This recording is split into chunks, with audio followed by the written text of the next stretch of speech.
This is the ABQ Business Podcast with your host, Jason Rigby. Each week we'll interview visionary business leaders to inspire the creative power and spirit that's in every entrepreneur. Discussing strengths, weaknesses, strategies, systems, and the problems we can all solve together for a new future for local small business. What is up? Super excited for the show today. Many of you know and understand that I enjoy sports, and especially any type of fighting.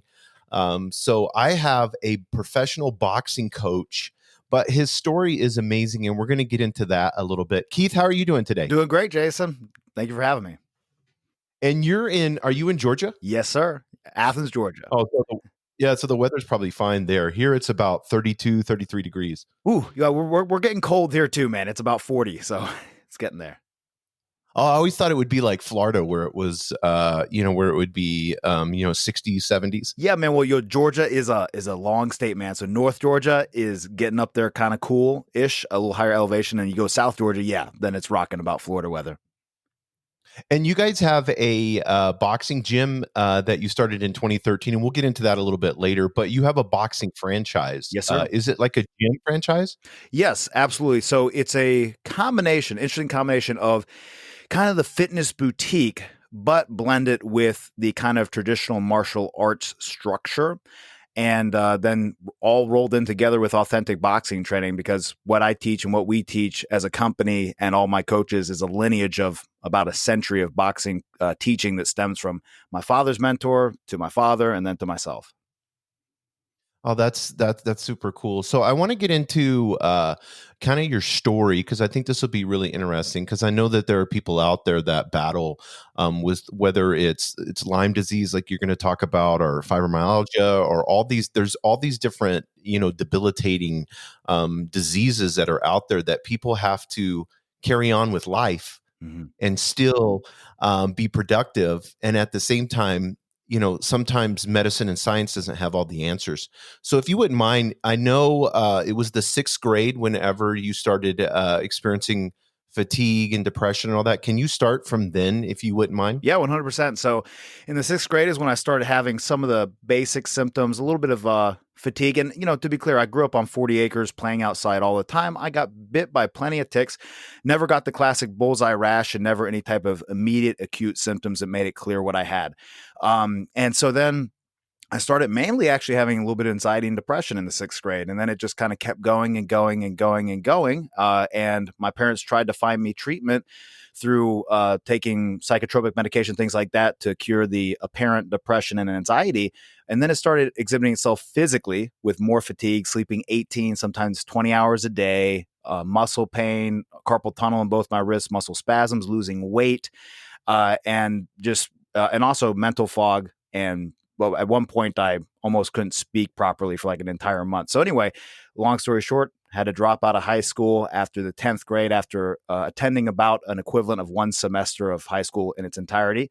Got a GED, thank goodness, and then still kept on spiraling down. And during that time, as many people, when you don't have an answer, you start to maybe look for answers in the wrong places. So I was smoking a pack a day of cigarettes for about 4 years there, smoking weed every day, and drinking about 3 or 4 times a week, and not taking care of myself. But I didn't know. I thought I was kind of accepting that was me. I was hanging around a lot of kind of traveler, towny type people, and some of the lowest of the low. And I thought that was kind of my lot in life in a sense. And then thank goodness my mom was doing a search online back in about 2002 or 3, and found those, hey, how about we get a blood test for Lyme disease? Because it sounds like you have this weird laundry list of symptoms. And it came back positive, thank goodness. And I started my treatment. So were your parents, were they thinking it was just because you were being a preteen and you're being lazy, or were they like, something's wrong with my son? I mean, I imagine you guys did all the tests and stuff. Yeah. So we went through many years of trying to find different answers, whether it was the psychological route or just some other type of underlying issue. And at that time, the CDC didn't recognize Lyme disease to be in Georgia. And so even after I got a positive blood diagnosis, I had doctors laugh at me for trying to treat Lyme disease because they said you didn't have it, even though I had a positive test result. Yeah, and I know your dad, not only was he a professional boxing coach, but he was a PhD in neuroscience and clinical psychology. So with him, what was he saying in the beginning of this? Was he kind of noticing there was a difference? Yeah, no, he noticed there was a difference, and that's where I think they kind of knew, especially after like none of the psychological routes were helping and the physical thing started. So I'm about 170. I boxed at about 165. To give you an idea, I was about 125 pounds, Jason, at 5'8". So I was just getting super skinny and pretty deathly there. Yeah, and I could imagine, going into high school. How was that experience? I mean, I know you were drinking and smoking and all that, but were you kind of just like, have you kind of just given up on life, or Yeah. because you didn't know what was going on? Oh, yes. I kind of, frankly, as melodramatic as it is, I think somewhere inside of me, I kind of knew that I wasn't going to have at least a very long life or maybe a high quality of life for any amount of time. And so I was kind of subscribing to that concept of, being dead by the time you're 30. And probably if I wouldn't have gotten a positive diagnosis and started vigorous treatment that went on for many years as well, I probably would be close to dead or wish I was dead.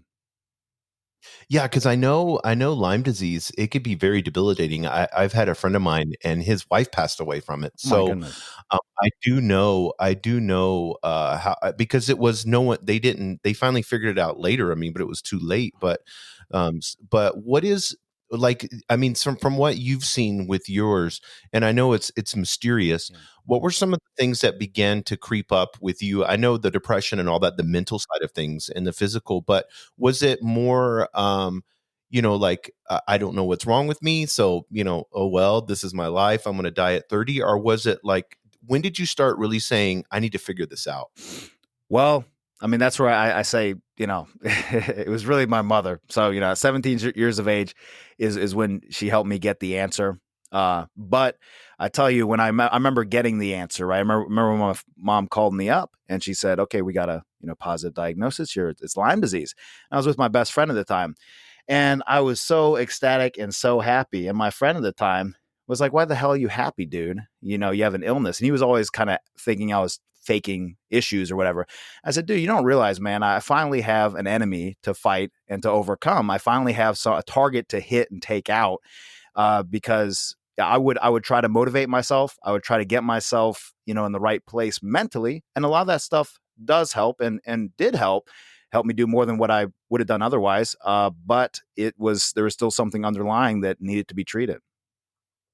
Yeah, and I couldn't imagine that, like you said, not having an enemy. Yeah. And not knowing what it is. I mean, you have to experience this battle. You're going into the ring and then you have no idea. It'd be like trying to, who am I going to fight tonight, and not knowing, so you could not prepare. Yeah. I could imagine that. And then to touch on your point, or to similar to what you asked, Jason, is that it's one of the biggest things is that once the identification is created and once you know what you need to overcome, one of the biggest challenges that I experienced through the journey is actually really through the journey of treatment, because when you're really, really sick, or when you have real limitations at a time, it's easy for those to become your permanent limitations. And so therefore, it was a battle and a struggle for myself, but also for people around me, people that loved me the most, my mother, my father, people around me that didn't want to see me work hard, because in the past, when I was very sick, they would see me crash from it. And as I got better and better, it was a long process. Those people were accidentally holding me back a little bit. Keith, don't work so hard. Keith, you need to sleep more and stuff like that. I'm like, yeah, I can't identify as a sick person anymore. So for better or for worse, during my treatment time, I would almost lie and say I'm doing better than what I really was, because it helped me stay motivated and helped me keep on pushing. I kind of saw things better as they were instead of worse than they were. And so thank goodness for my mother to tell my treating physician at the time, okay, Keith actually is not as good as he says he is. But that mentality is what I think allowed me to bounce back and to, start a business at 25 and grow it to what I've grown it to, and do as much as I do. So whenever you begin to experience hope, was that at 17, 18 when you really started kind of feeling hopeful? Yes. Absolutely. Now, whenever you started to experience this hope, what did you start putting a game plan together? What was kind of some of the beginning things that you were doing to get a game plan? Yeah. So the beginning things was So, here my mom gets me this diagnosis, and then, my parents were helping me out. They were getting me this expensive medication, and like, they didn't pay this for a particular one, but believe it or not, Jason, one medication, literally one dose, if you didn't get the generic, was $40,000. All right. So, and you had to take that like once a day. So, we didn't do that. We had to do a generic. But anyway, so it was a lot. So after a few months of starting the treatment, and okay, I have an enemy to fight. I'm going to beat it. I'm going to win. And then, but I'm still smoking cigarettes. I'm still smoking weed. I'm still drinking with my friends. And that's where I had that look in the mirror, metaphorically, at myself of, Keith, are you going to be, I'm 33 now. Are you going to be 33 years old and you're still going to be sick? And you're not going to be over this, and you're not going to have your life together or thriving by any means. And you're going to have a story that's because I have Lyme disease, instead of the true story that it would be. And that's that you can continue to smoke cigarettes, you continue to do all these things and not take care of yourself. So like my mom reminded me a while back of how all of a sudden I just started like throwing broccoli into blenders and blending it up. I stopped smoking cigarettes completely, stopped drinking, stopped hanging around my friends. I didn't drink any alcohol for like 5 or 6 years from that moment in time. That's crazy. And I know you said, I know if you could elaborate on this, because you said identify as a sick person. Yeah. I love that statement. When did that begin to change for you? About age probably 22, 23, close to the time when I had to actually stop boxing is when I started to get that together. Because for about 2 years, I boxed in Mexico. My parents retired down there, and my father's my coach. So we went down there, and boxing is the second biggest sport in Mexico. So it was a great place to go. And there were a couple points in time where I had nothing else to do. I mean, I didn't have a job. I didn't have a girlfriend. I didn't have any social life. I just had my mother and my father and boxing. So during that time, I started reading things about philosophy. That's where I got into the concepts of personal development that allowed me to examine how I was looking at things and kind of try to correct some of my thought patterns that weren't beneficial to me helping reach what at that time my goal was, which was to be a successful fighter. And I never reached that, but it did create the tools that I could use later. And now, was your father for this? I mean, as obviously you came to him and said, "I know you're a boxing coach." He's like, "You're 120 something pounds, son." How was that process going to your dad on this? Yeah, it was. Well, so he's, his first love and his main love is boxing. And so, he fought for the CYO gym in Chicago, and that's where he met his coach and mentor, Chuck Bodak. And he credits boxing with giving him the discipline, the fortitude, and also in a way, the self-confidence to actually go to college and get a PhD. He was always raised with his older brother being the smart one and him being the dumb one. And boxing kind of, taught him those valuable lessons that young men and women learn through a sport, especially something like boxing. So he, saw nothing but value in it and nothing but value in me taking it up, because at the time I was the antithesis of a boxer. I was, sickly, weak, and, a loser physically. And so, yeah. And that's where that's what drew me to it. Is I said, heck, man, this is exactly the opposite of what I am, what I thought I was, because now I realize what I thought I was is not really what I am.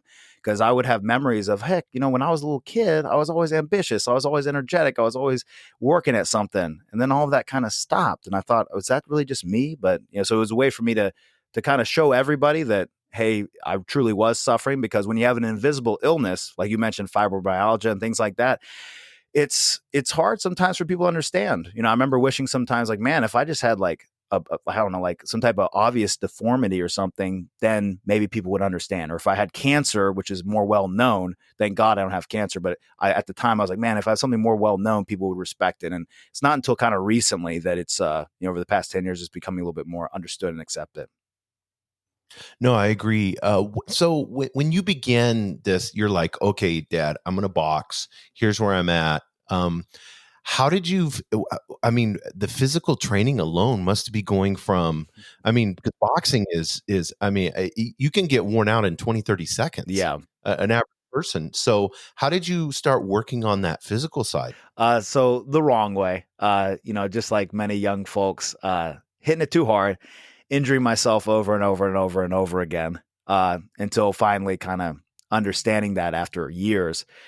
But that was kind of the development of the toughness. It's like, Jason, through doing jujitsu, that some of the best things you learn are when you get overtaken a little bit. And so it was a lot of days. What was a struggle was having inconsistent performances. So, for instance, after a year or so of antibiotic treatment and everything else, and again, I had about 5 years, but anyway, after about a year, and I kind of started to get some conditioning together, I remember being able to spar about 3 rounds. And then some days, some weeks, it was like a round. It was like a minute. And so and that's where you learn something about yourself, and you get to at least decide who you're going to be.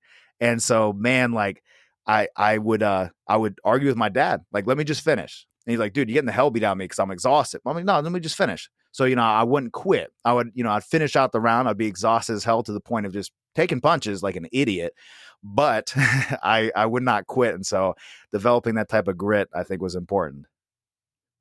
So, I mean, I'm just trying to imagine this. Like, I'm trying to go back and take somebody that, is 120 pounds and then say, okay, Dad, I'm going to box. And then you're going there and it's, 1 minute, 2 minutes. How did you not get discouraged? Oh, well, yes. So I remember, as much as a man, you don't want to say it. I remember, after, going home or whatever, crying to myself and things like that about it. But that's where it developed this really strong part, which is the decisiveness part. It's like, okay, are you going to make a decision or you're not going to make a decision? Are you going to do this all the way, even if it's like completely illogical, really? But are you going to commit to it? And, if I'm going to utilize my father and his skills and ability and experience, if, I need to give it 100%. And that's all I saw at that time. And it was the field of diamonds in my own backyard is how I viewed it. And I still view it because it brought me to where I am. But so that's how I got through it. And that's where I had literally staked almost my entire existence upon it. And then in 2010, I got a neck injury. It was actually July 4th, 2010 in Mexico. I got a neck injury that interfered with my spinal cord. And so it made it very dangerous for me to continue boxing. And that's where that was the final big blow was, it was very hard to recover from that. And frankly, I wasn't able to recover from that until I started coaching athletes about a year later. Yeah. And, you said something that I think is you were in the beginning, you were kind of overdoing it and then getting injured and then learning from that because mentally, I mean, even though you were having ups and downs, mentally you were stronger than you were physically. Right. So you use the word determined. Whenever you started your business, and we'll go back to boxing, but I kind of want to, if you don't mind, flip back and forth for entrepreneurs. I could see the same mindset maybe that you had in the beginning where you kind of overdoing it, with your business, and then you'd have a setback and then you would have to, mentally prepare yourself. Was it kind of the same process? Oh, yes, very much so. And I would say this too. Like, are you familiar, Jason, with like the hierarchies of familiarity or competency, rather? Yeah, I've heard a little bit of it, not that much. So, like when we go into business, or it's like when you go into a sport or boxing, or like when you start doing jiu-jitsu, it's like you don't even know what the hell you don't know. So Right. you're doing a bunch of just you're expending energy in ridiculous places.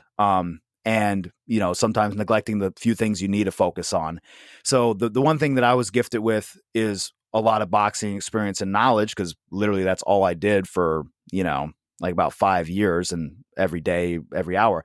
So as a coach, I was very good for me to get into the coaching thing. Plus, I always wanted to be some type of teacher and leader, and so that was great. But then I'm an artist type person. So I didn't keep systems. I didn't establish any systems or memberships or anything like that. So it was, chasing people for money, things like that. And so wasting a lot of energy, and then eventually actually kind of burning myself out a little bit to the point where I kind of had a little relapse of Lyme disease. And then I had to, get a little bit of help, and it kind of set me back a little bit. So kind of a long way to answer your question, but yes, definitely. You don't even know what the hell you don't know. And then you finally get to that point where you figure out what you don't know. and Yeah, no, go ahead. And so, like, Keith, I know you said you were kind of artistic, which is, when people don't think of that as entrepreneurs and then, a pro boxing coach. But I know in your bio you had where, your first passion was drawing, clay animation, and you did music. like that artistic side of things, was it something that you were just kind of grew up being that way and kind of more towards not systems, but more towards the art side of things? Yeah, 100%. Yeah. Yeah. The creative part. And that's one of the beautiful things with entrepreneurship is that you get an ability to actualize all those things. And what I think is so, again, just so beautiful about the process is that these things are true. Like everything, nothing is black and white. Nothing's completely true. So if you are a great creative person, I believe no matter what, no matter who you get to come in there to help you, like I have my wife that became, my business partner and everything else. And she's super systems and everything else. So that saved my butt. But if I would have not learned how to shift a little bit from creative Keith and to, okay, Keith, here's how you can be more systematized. And here's how you can do everything you need to do more detail oriented. I would have still crushed and held back our business. And the same thing goes for my wife and my business partner is that, she's super micro, super ultra over realistic to the point of slightly pessimist. At least when I first met her, she was ultra pessimistic. She said I shouldn't even start a business. And, and she was right. If she didn't help me and I stayed as I were, it would have definitely crushed myself and failed. But so she's changed from that and come more in the middle of opening up to the more larger perspectives and to take more chances. So it's an interesting dance between the two. Yeah, and I couldn't imagine, going back to Mexico, here you are, you've given yourself to be a boxer. You're probably starting to do really, really well. Physically, I would imagine that you see yourself growing, and then all of a sudden there's this debilitating spinal cord injury that you have. How was that process? Did you get like really discouraged? I mean, because now once again, here's a physical issue that you're facing. How did you work through that process? Yeah, well, and so exactly. So it's kind of one of those things like how a lot of young folks, especially young men, you kind of think you're invincible. And I would always tell people that I never really had that experience. If anything, the most I've had that is over the past 5-6 years. So it's interesting. But yeah, so I finally started getting to that place a little bit. Like when I was about 23, it's like, okay, man, things are really going, my body's really getting together and everything's working. And my technique is finally getting to where it needs to be to really start doing something. And then bam, neck injury happens. And man, I had nothing. I had no girlfriend. I literally didn't have a girlfriend really, Jason, up at that point in my life. So I was that committed to what I was doing and just nothing and no schooling, GED. That's it. No college education, nothing, man. I went to a school that was like a hippie school for elementary school. So man, I barely had basic math. Okay. So it was really a tough spot. So everything that I got and everything I have is really self-education and through my father and through my mother. But, yeah, man, when that happened, it was that reminder that I'm invincible. And so I remember my father was telling me, because I'm, was freaking like in bed just like for like 2 weeks, just so depressed about it. And then also my neck was all stiffed up and my legs were numb and I had some other fun symptoms. But he said, hey, you should come down to the gym and start training some of these guys. So these guys need this extra work. They need this stuff. And I'm like, man, I was just down there and had this injury there where one of the guys I was sparring that ended up being a pro, Adrian Escalera, he hit me in the head, hit my head with and showed me that I had this injury that I accidentally self-inflicted when I was strengthening my neck. And I was like, man, I don't want to go down there. What I likened it to, Jason, was like, dude, I don't want to go see my ex-wife who divorced me, like mess around with some guys. Cause it's like, here, boxing is something I love. Right. And now I get to see everyone else enjoying it. I'm like, dude, screw that. So that was my mindset at the time. Right. And, but then it was really beautiful though, because I remember back in about 2014. So about 4 years later, I remember it was around that time, like July, actually probably was like right around July 4th. And I was like, man, I'm so happy that happened. Because things were starting to clip along. I was 2 years into having my own business. My wife had come aboard. My future wife at the time came aboard and started helping me get it together. And we were about to expand into our second location because we were outgrowing our first. And I was like, man, I'm so happy that happened. No, I love that. That's it. I mean, but I don't think entrepreneurs understand when you get a setback, being okay with it, understanding it. And because we always, I know for myself in particular, we always beat ourselves up. Like we could always do more, you know what I mean? Like, and so when something you can't control if an accident happens, like, and something physical happens, or somebody loses their business or whatever it may be, What are some of the things that you could give to an entrepreneur if they're in that time right now where they've just experiencing something? It may not be as bad as a spinal cord injury, but they're in that downtime right now. So it really goes to, well, Jason, are you familiar much with Stoicism? It's really popular now. Yes. Yeah.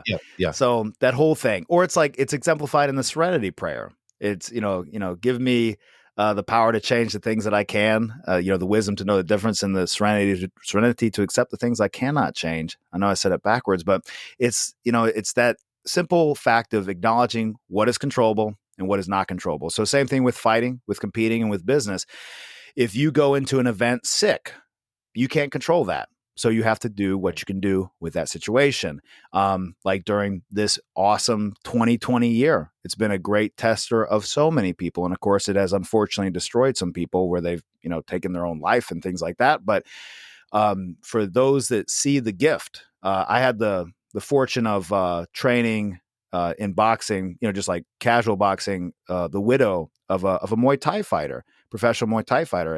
And long story short, the guy didn't take care of his body right. He jumped from coach to coach, so he didn't have any coach to kind of watch out for him, and he had a lot of different head injuries. And then eventually he got post-concussive syndrome at only the age of like 36. And he and his wife had a 2-year-old daughter at the time, and he started acting funny and then walks out in the garage and shoots himself. And so I had the fortune to be a part of her recovery through that. And I remember, something that I learned from being sick, and something I learned from getting a neck injury, and something I learned from some of the struggles with business. I helped her do this is, okay, well, what can I do with this situation? What is a gift that can be given to me from this? And that's where she became actually a ringside physician and started working fights and found a wonderful and beautiful mission and niche in that. And whereas, she was trying like to hang out with the widow groups and stuff like that. And she's like, man, Keith, some of these people have spent 5 years, 10 years, and their husband passed away, and they're still like just how I am right now. And I'm only 6 months away from it. And it's so same thing with business is, what are you going to do? Are you going to have the story of how things messed up? It's like, I live in a college town, right? And so college kids are a lot of our team members, and like with a lot of other business owners around Athens, a lot of the lower level, it's college kids. And people talk about, oh, I can't get college kids to work. You can't get them to do this and do that. And they have these stories, and it's funny. It's really funny, Jason, because all the people that have like a mediocre business, they have these stories, and all the people that grow a non-mediocre business in this area, they don't, and they have the same population to deal with. Yeah, I mean, it's always how when you have this victim mindset, and then it gives you this ability to be able to be mediocre and have excuses. Yeah. It's never you. It's never internal. It's always something that externally is happening to you. And you said, and I love this, you said decide, and this may be the title of the show, decide who you want to be. That's right. You had said that earlier. And at this moment, when you switch from being a boxer to a coach, and you got this new purpose and this new passion, how did you begin to pour yourself into the coaching role? Well, realizing, as cliche as it is, but we all know that when someone gives you a present, like Christmas or whatever, it's really nice. And it's nice for a little bit of time. But a true, deeper, and more enjoyable and long-lasting feeling is when you do that for other people. And so even over just 10 years of being a professional boxing coach and working with athletes and producing Golden Glove champions from scratch and working with fighters on national television and whatnot, whatever level it is, sometimes at the lowest level, you see what a benefit that is created for these people. And so I saw that with my father. My father exemplified that for me. I heard the wonderful stories of his experience as a coach, but then also I saw the individuals that he worked with and that he truly cared for. And I got to see how it positively impacted their life and his impression upon them. And so that's what helped steer me towards that and see the benefit. And then I saw that with business as well, is that with any business that you're providing a service, like, with business, it's you can't give just service and not make any money or a profit, because then you're running a charity. And then if all you do is make a profit and not give a service, you're scamming people. So finding that place in between. Unfortunately, I always lean on the service over profit just a little bit, which I think is a good place to lean.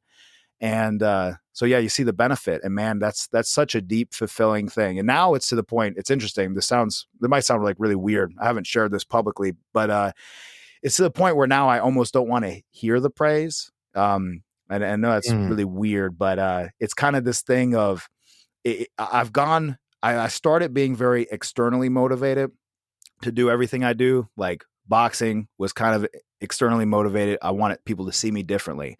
When I started a business and started being a boxing coach, it's like, if you didn't know I was a boxing coach, or if you didn't know what I'd accomplished or whatever, I was kind of insulted. But then now I've grown to be internally motivated. So I'm truly motivated because I want to do this, and this is how I get enjoyment and fulfillment. And I wouldn't be happy if I wasn't doing something like this. And so that's where, if someone, I'm not so worried about those things. And so frankly, when someone wants to tell me how much, something I've done has helped them, whatever, it's weird. I almost like don't want to hear it because I don't know. I've kind of turned off that side of me. So I keep doing what I'm doing and benefiting people, benefiting my team, benefiting our clients. But man, it's just like, I don't know. It's weird. Weird thought.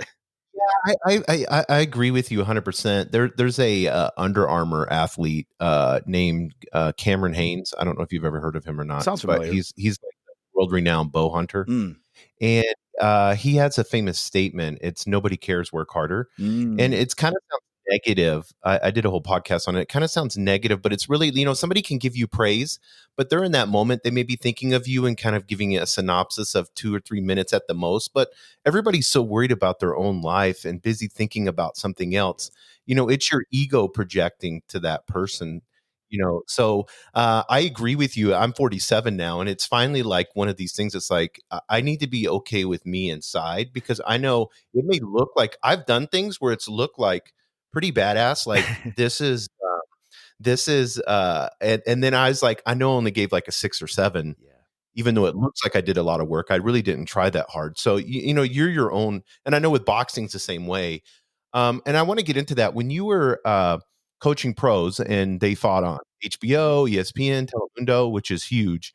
What are some of the things that you would, to get that mindset right with somebody that had a big fight? Because I know as entrepreneurs, we have scary new things that we're doing, or maybe somebody's venturing out to a new business, and we'll get into you doing the same thing with the new business. Yeah. But what are some of the things that you coach them mentally to prepare for a big fight? Well, one thing that I realized is, because one of my proudest achievements, at least on the pro circuit, for the period of time that I was very active on it, is as I took someone from a very long losing streak and just very poor performance, and they literally had no amateur fights.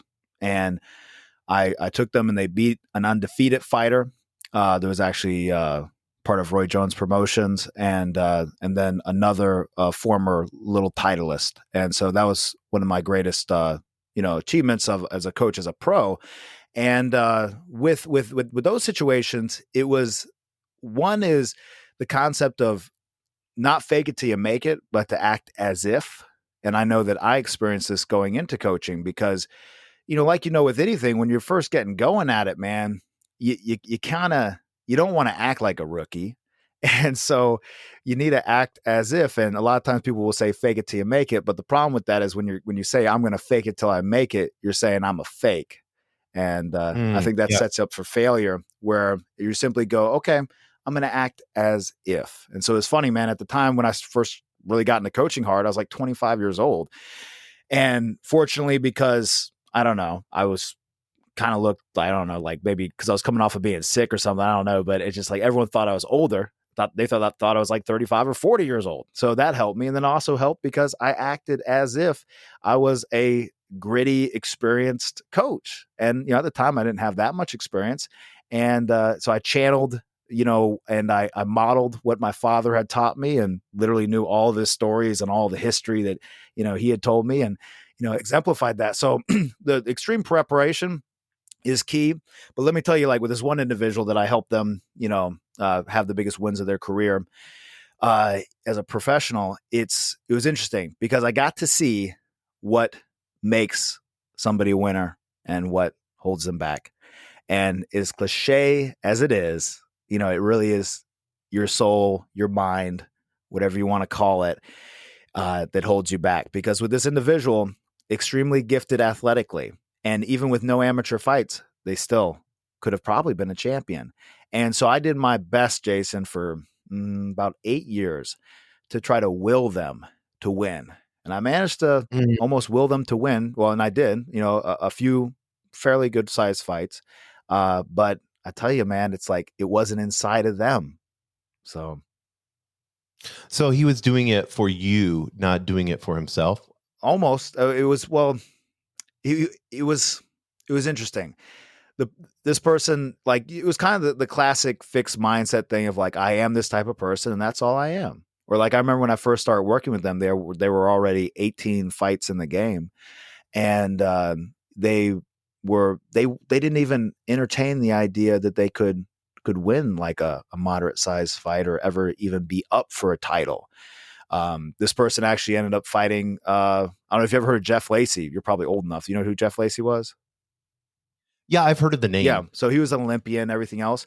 And man, my guy lost a close decision to Lacey in Lacey's hometown, St. Pete. And and like this person just kind of they wouldn't believe that they belonged. And so it was interesting, like in sparring, for instance, if they didn't know the person they were sparring, they would beat the hell out of them. But if they found out the person they were sparring was, a world champion or a top contender, they would get a little bit worried and hold back a little bit. Yeah, and we have here in Albuquerque, we have Johnny Tapia. And I was talking to his I was talking to his son, and it's kind of the same, and I don't know if it's similar with the fighter that you were talking to, but it's the way, I mean, he was very close with the community and was raised a certain way. Yeah. So, no matter, these demons still popped up, no matter what, no matter the success. Oh yeah. And if anything, they mask the demons, but it's not, they don't get rid of them.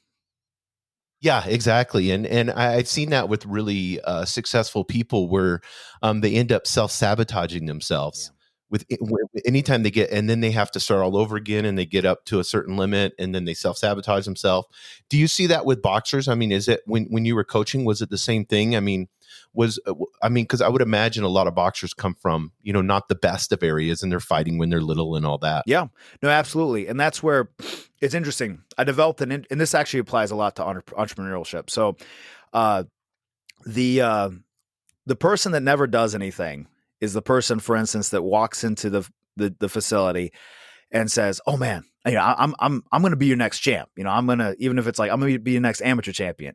And I'm like, "Okay, how much experience you got? You got how many fights you got?" "Oh, I got none." "Have you boxed before?" "No, I haven't boxed before, but I'm going to be a champion." Or like, I know people walk in, especially in the past sometimes, and they'll be like, "Yeah, how much is it for a month?" "Okay, it's this much." "Okay, cool. Well, is there like a big tournament in a month, like a national tournament?" "Yeah, there might be." "Okay, well, cool, man. I'll join for a month and I'll fight in that tournament." I'm like, "Well, how much experience you got?" "No experience."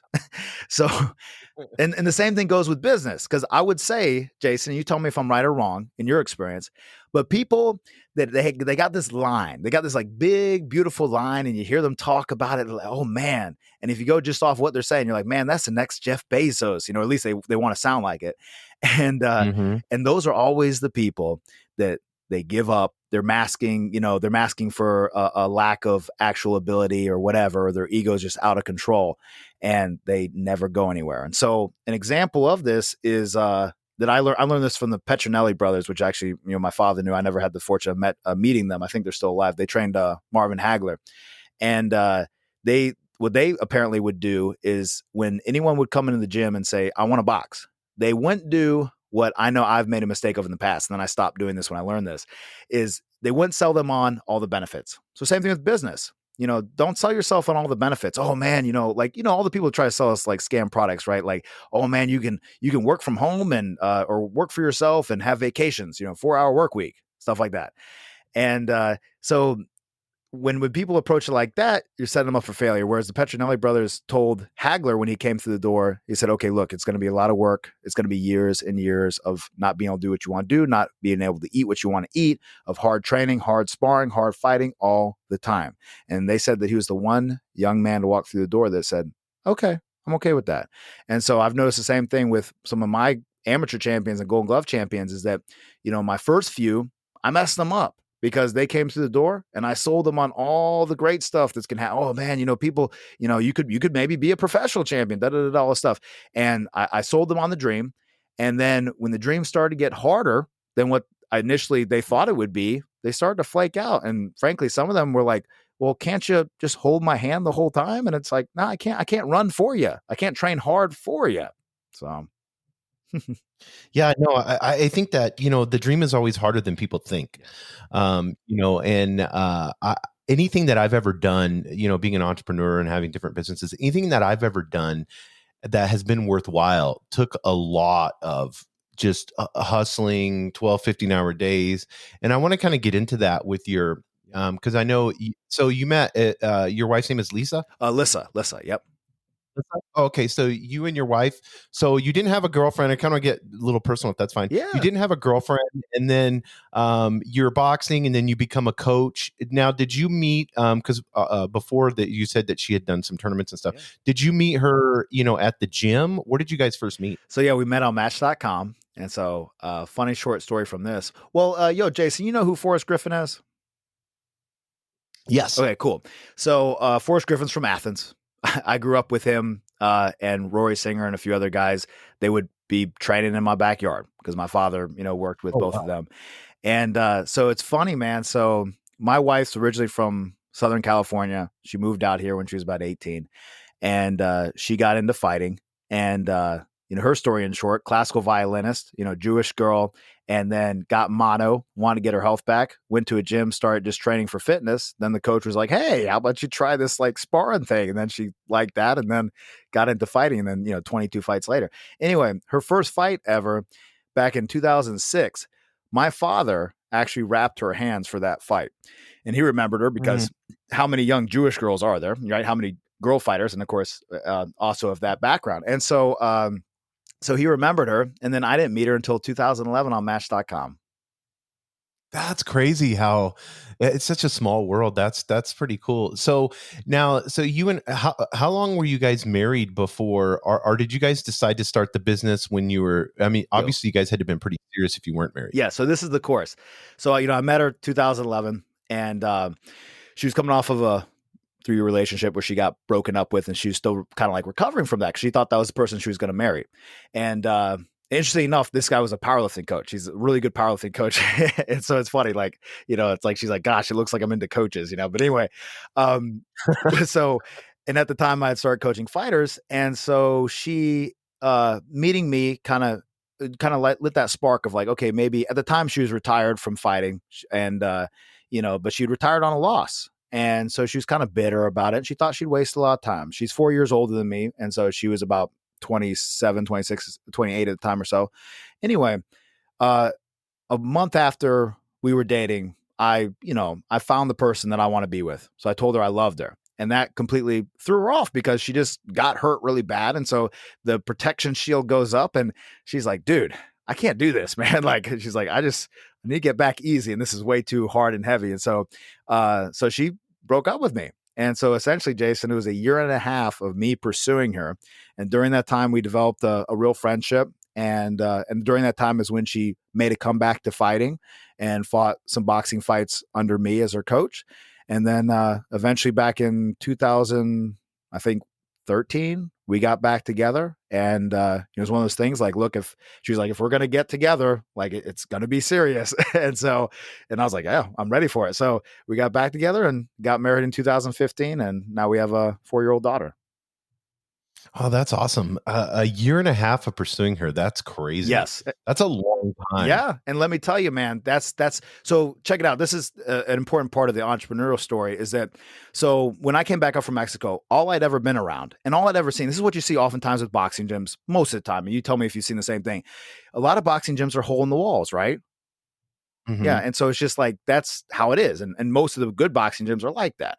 And so that's what I grew around is that's how it was. And my dad told me that's how it's supposed to be. And so, and like the gym that I boxed in Mexico, man, had no roof, dirt floor, just cinder block walls, no bathroom, just, is what it is. And so I came up back from Mexico with that mindset. So I was coaching people out of the back of this weightlifting gym where there's literally blood on the wall and blood all over the canvas, dried just all the time. It was just crazy, ridiculous. And so when I met my wife, though, or future wife, when I met Lissa, she was managing a gym with about 300 or 400 clients in a bigger city that had fighters, but also general public. And at that time, in my own little small world, I didn't know that existed. I didn't know that was a thing. I didn't know you could do that. I didn't know you could have a business and also do what you want to do. I thought you had to pick one. And so she exposed me that concept, and then she broke up with me. And so then I'm like, okay, look, I found the right person to be with me. I knew she was a match for me as far as emotionally and personally, but also for what I want to achieve, which was to grow a business. And so that's part of what led me of like, this is the person for me. I knew this is the person that I wanted. And so at the time, her coach, great guy, but he was former military. He had some different challenges from being in the military. And so he wasn't the most fun guy to have as your boss. And so she was always struggling with that.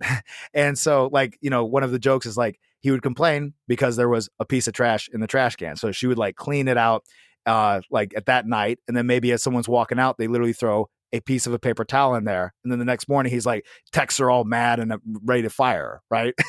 And that's kind of the lessons of management, right? He never learned how to be a good manager. He never learned how to work with people or have people work under him. And so therefore many people left, and she was about the only person that stuck with him. Anyway, but she learned a lot of skills there, and I knew that she could use those skills for me. So I knew at that time, 4 years younger than her, I needed to prove myself that I was a valuable person. Because again, at the time, Jason, man, I basically got no job. I'm just this like gringy, dirty boxing coach and, a guy with a GED. So I started buckling down, putting the work in to build up a program, and then partnered with somebody, grew that, and started training people. Still knew nothing about business. And then, when we got back together, she came in, started helping me full time. And there was a process of her and I together growing. And it was interesting, though, because it was a chance experience where this marketer guy, Vernon from California, who had this pretty big Facebook marketing company, reached out to me about doing some work with me. And he's the person that planted the seed in me of like, Keith, you don't have to be a sole proprietor. You can actually, you and your wife can have a business, be successful, and not be in it every single damn day and do every single damn thing. Because I tell you, Jason, for a few years there, or 4 or 5 years there, let's say 4 years, we were literally doing everything. I was coaching every single session, like 30 sessions a week, and she was doing all the front desk stuff as well as coaching. Oh my goodness. Yeah. I mean, that must've been, just the amount of fatigue that you guys would have to experience. Yeah. And frankly, the only reason we grew, Jason, is because of the quality of service. We didn't have the time to put in and learn about marketing. We didn't have the time to improve our sales game, or anything like that. So Keppner Boxing Gym, you start this, and then now did you, because you said boxing gyms were all grimy, did you start in a grimy area, or did you say, I'm going to move it into a nice facility? What was the mindset of starting? What caused you to start a boxing gym, and how is it different from any other boxing gym? Yeah. Well, so what caused me to start it was, again, out of just necessity, because my partners at the time that I was working out of their gym. I was just running into some of those issues that can arise with other, people, and particularly in the combat world. Like, don't get me wrong, there's so many good people in this community, but sometimes sports that are violent, sports that are like this can attract some bad people. And so I was around a few people that were not so good. And so I knew I needed to get out, and that's where out of necessity, I need to start my own place. So that's where I literally pulled out basically in the middle of the night, because I was afraid that they would try to actually, like, I don't know, not let me take my stuff out, and opened up my own spot in 1,200 square feet. So to give you an idea, the ring I have is like 22 by 22 feet. So the ring took up most of the facility. And at the time, it was just about creating champions, and then kind of letting like the general public be a little side note to that. But over the course, it was interesting, Jason, that I developed a real love. And that's where I would say for anyone looking to start a business, that you're not going to be able to anticipate where the business is going to go. And you kind of have to let it grow up, almost like you let a kid grow up. And so that's where through my own growing up through it, and also just through there was a big hole in the market. And that hole was authentic boxing training that was applicable for, or rather accessible for anybody. And so that's where we have a real unique niche now, particularly because we have a very strong boxing curriculum that is very, very authentic. It's not just your watered down exercise with boxing gloves on. And that's available to the general public, as well as contact programs. And it's in the same vein of what you do get with good martial arts facilities and good jujitsu, practitioners and everything else in schools. Is you have that wonderful curriculum, but it is beginner friendly. Yeah, and I think that's a big thing. I know that, and I know they kind of don't. Old school mentality is don't have it beginner friendly because then it'll weed out the people that. But not everybody wants to be a fighter. Some people want just a little bit of self defense and then a workout at the same time. Yeah, So you're gonna weed those people out that I'm that way. But it was very intimidating in the beginning. When I started jujitsu, and it was, everybody was, fighter type people, so it's just like, here I am in older. Obviously I could never, I wouldn't want to be in a ring or anything. But I enjoyed the whole aspect of having something that I felt like wasn't, just lifting weights or being on a treadmill. exactly. And that's where I think the biggest and most competitive advantage of, for instance, like the boxing facility industry or the martial arts thing or the jiu-jitsu or anything like that is self-improvement through the vehicle of the art, right?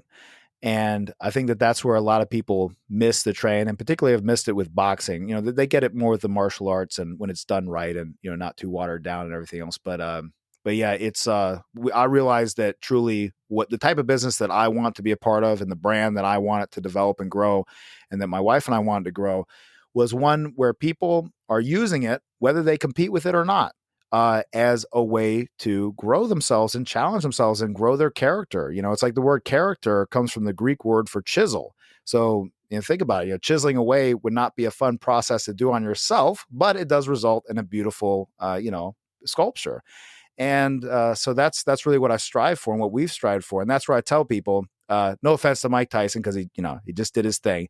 But and I hope if you were to ever hear this, he doesn't get mad at me. But like a young Mike Tyson, if he were to come into our place with that type of mentality that he had as a young man, he went last. And I tell that to our fighters all the time, that, and anyone in our contact programs, like, look, man, I don't care how talented you are. I don't care how gifted you are. I don't care if you could be the next champion or whatever. If you don't fit in, and if you don't treat other people right with respect, and if you don't embrace the humility that comes along with this, that I believe comes along with this, then you don't have a place. Because I've entertained individuals that have been a little seed of poison. And like, man, if you don't cut that away quick enough, it can really take over the whole system. Oh yeah, 100%. And I know that culture, every gym has its own culture, and so you being instrumental in making sure that stays fluid and where everybody respects each other. So you started with 1,200 square feet. How many square feet do you have now? So now we have 6,000. Big difference. Yeah. So now you go from having a gym, and then you're looking at so you're doing franchising. Yeah, that's right. We just started August 1st officially. During COVID. Yes. You started to say, we're going to franchise a gym. What was that mindset? Well, okay, so our mission as a company is to positively impact as many people as we possibly can through the discipline of boxing fitness, and to do that in a safe and supportive environment. And so we had been entertaining for the last year or so, before 2020, of maybe doing like another location, like some corporate locations. And we were looking at our options of like, what would be the best way to continue expanding.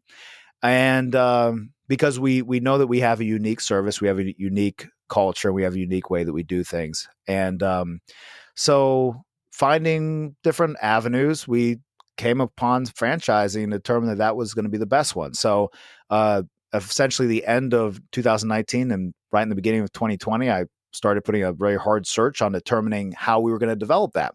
And that's where we got partnered up with a franchise development company that also does franchise marketing as well. So it's a all-in-one stop shop, and they essentially become your partners, and for a very reasonable fee. That's something I want to mention to anyone that is looking to possibly franchise their business. I've heard horror stories about how much people pay hundreds of thousands of dollars to do it, and you can get it done for under 20,000. And Oh, wow. Yeah. And done well. So anyway, yeah, so we start the development process in about February. And then, COVID comes, bam. And so, obviously, as everybody was doing during that time, there's a little bit of a shift and adjustment. We did a lot of, online stuff and everything else. And, we had to make a lot of adjustments. But let me tell you, Jason, this is what's beautiful, man, is that with every crisis, there's an opportunity, right? With every situation, there's a chance, there's an ability to respond, because you are you're responsible. And so, man, let me tell you, it was beautiful because I'm completely out of our business in terms of day-to-day operations. Before COVID, I was still kind of in there. It was hard for me to pull out. And it was kind of like that hard final cut that needed to happen. And COVID allowed me so that when we reopened with the exact same format that all of our future franchisees will have and everything exactly how it will be. So it allowed us to kind of reshuffle the deck and make it in the image of our new endeavor, which is the franchise. That's so awesome. We have over 20,000 business leaders that listen to this show. So if somebody wanted, because I know we're at the top of the hour, if somebody wanted to get a hold of you or look more into this, or if you have training programs or whatever it may be, how can they get in touch? Do you guys have a website or how does that? So KeppnerBoxing.com, real easy. Just KEPPNER boxing.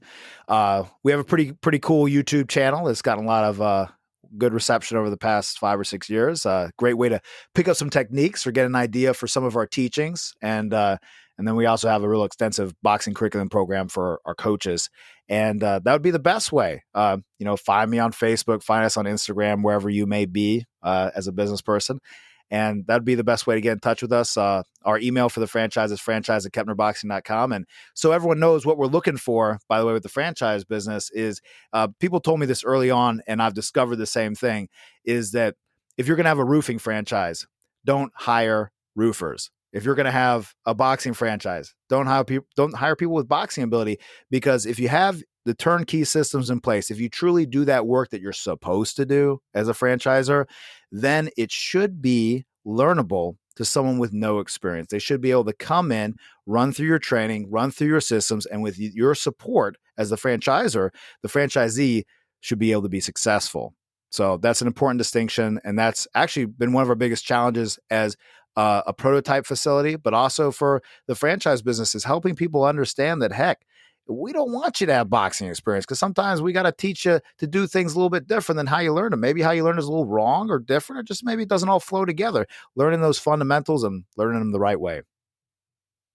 I love that, Keith. And I just want to thank you for being an example to somebody that is struggling and maybe looking for a passion or a purpose, and that you can shift and move in that direction. And, I know you have an amazing mindset, and just to have this physical condition and then to have this mental mindset and then turn around and build a successful business, and then to think and dream even bigger and go into franchising. I mean, that's amazing.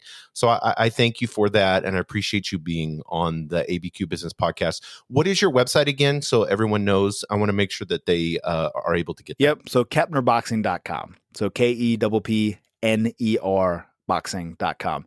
And one more thing I want to say for anyone about, if you're concerned about what pathway you're going, is that remember sometimes, and you tell me if you've experienced this too, Jason, when you start to go down the path, you start to realize how beautiful it is. So a lot of times people get stuck trying to figure out which way I want to go. There's so many damn options nowadays, so many things you can do. And you just need to commit yourself to a certain path and a certain journey, and commit to being the best at it, or one of the best at it. And that's where you'll find the fulfillment, the joy, and the success. That's perfect. Well, thank you, Keith. I appreciate you being on the show. Thank you. Appreciate it, Jason.